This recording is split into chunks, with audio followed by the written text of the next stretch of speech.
Olá pessoal, sejam bem-vindos a mais um vídeo no nosso canal do YouTube. E hoje nós vamos conversar sobre sucessão empresarial, precisamente sobre a responsabilidade pelas dívidas na sucessão empresarial. Vamos fazer uma série de 3 vídeos, iniciando pela responsabilidade tributária. Existem responsabilidades diversas, existem dívidas de natureza diversas na atividade empresarial. Existem relações obrigacionais de natureza civil e tributária, civil e empresarial, existem responsabilidade pelas dívidas trabalhistas.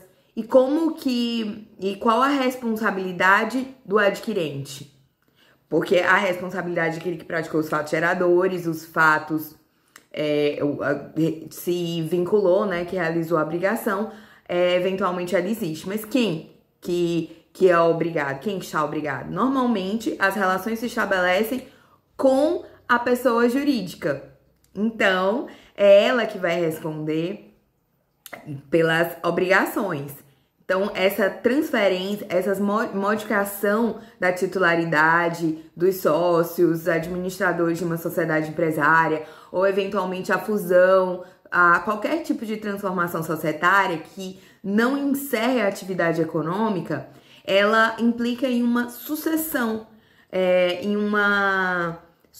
nas dívidas e obrigações também. E vamos entender como e qual o tipo de responsabilidade que acontece e quais os casos. Então vamos lá, iniciando pela responsabilidade tributária.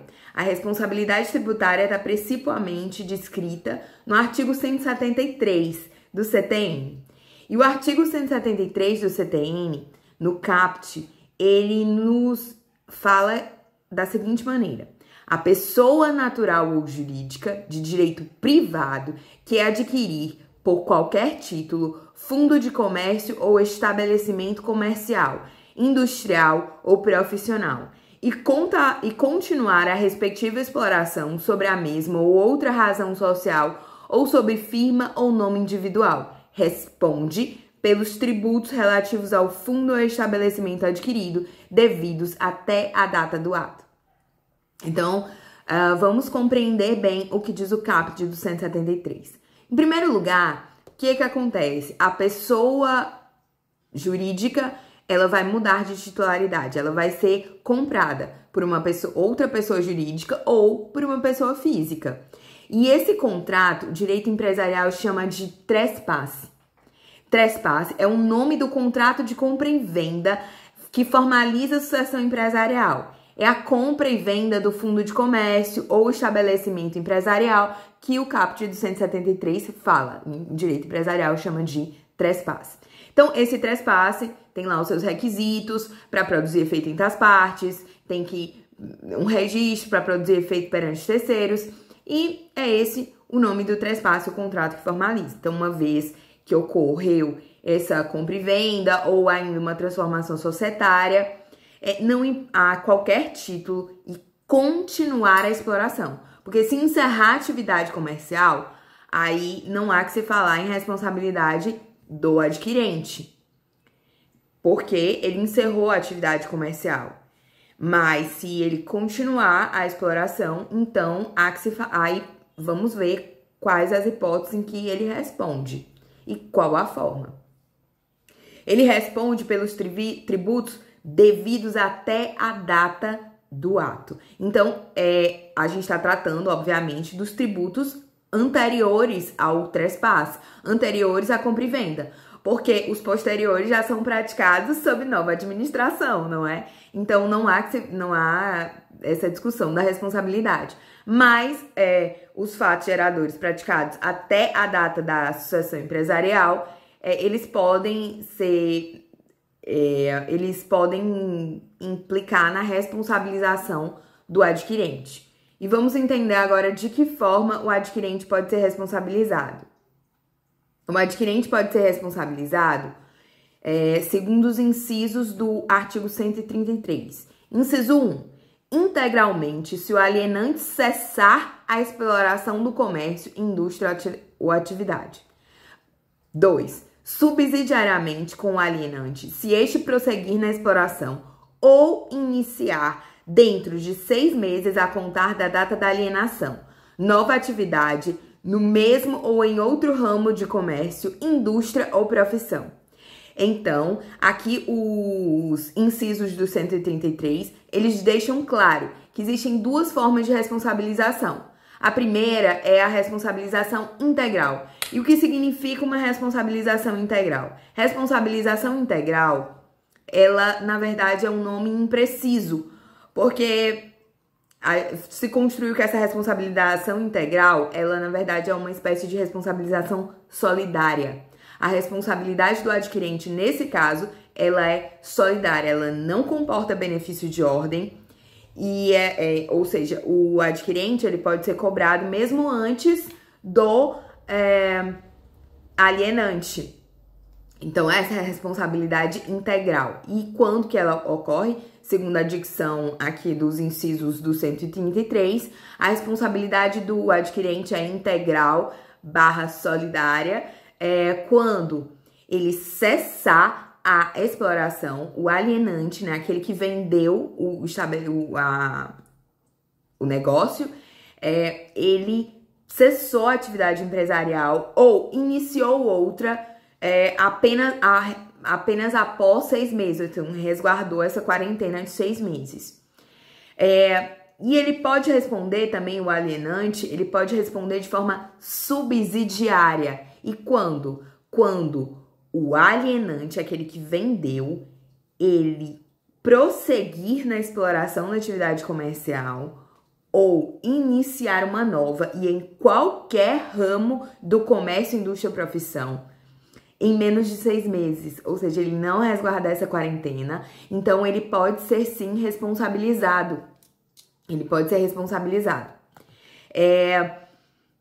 Agora vamos entender exceções, vamos à leitura dos parágrafos para entender as exceções, quando não se aplica essa regra de responsabilidade. O parágrafo 1º do artigo 133 diz assim: o disposto no caput desse artigo não se aplica na hipótese de alienação judicial. 1. Em processo de falência. 2. De filial ou unidade produtiva em processo de recuperação judicial. Então, meus amigos, o que esses incisos estão dizendo? Que não se aplica a hipótese de responsabilização do adquirente se essa alienação se der em processo judicial falimentar ou mesmo a venda de uma unidade produtiva ou filial em processo de recuperação judicial. Isso também está resguardado nos artigos 60 e 141, inciso 2 da Lei de Falências. Vamos ler aqui só para a gente saber. O artigo 60 da Lei de Falências, Lei 11.101, diz assim: se o plano de recuperação judicial aprovado envolver alienação judicial de filiais ou de unidades produtivas isoladas do devedor, o juiz ordenará a sua realização, observado o disposto no 142 dessa lei. Parágrafo único.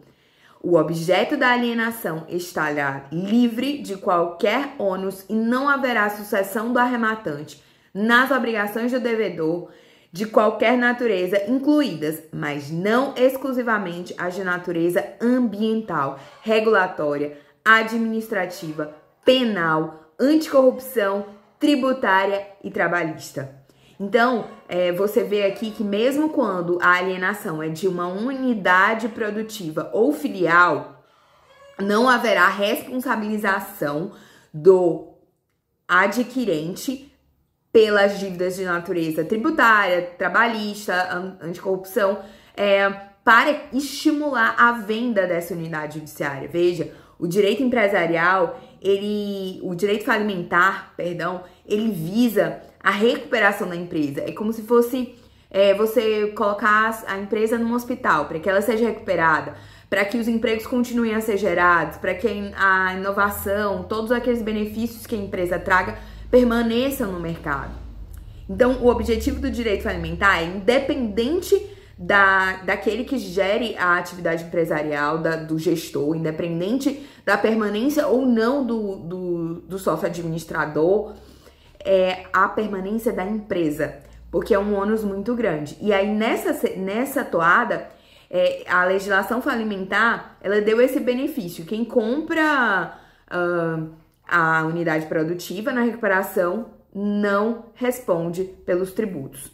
Agora, o 141, inciso 2 da Lei de Falências fala a disposição semelhante na venda da unidade da empresa como um todo ao fim do processo falimentar. Na alienação, artigo 141, na alienação conjunta ou separada de ativos, inclusive da empresa ou de suas filiais, promovida sob qualquer das modalidades de que trata 142, o inciso 2, né? O objeto da alienação estará livre de qualquer ônus e não haverá sucessão do arrematante nas obrigações do devedor, inclusive as de natureza tributária, as devidas da legislação do trabalho e as decorrentes de acidente do trabalho.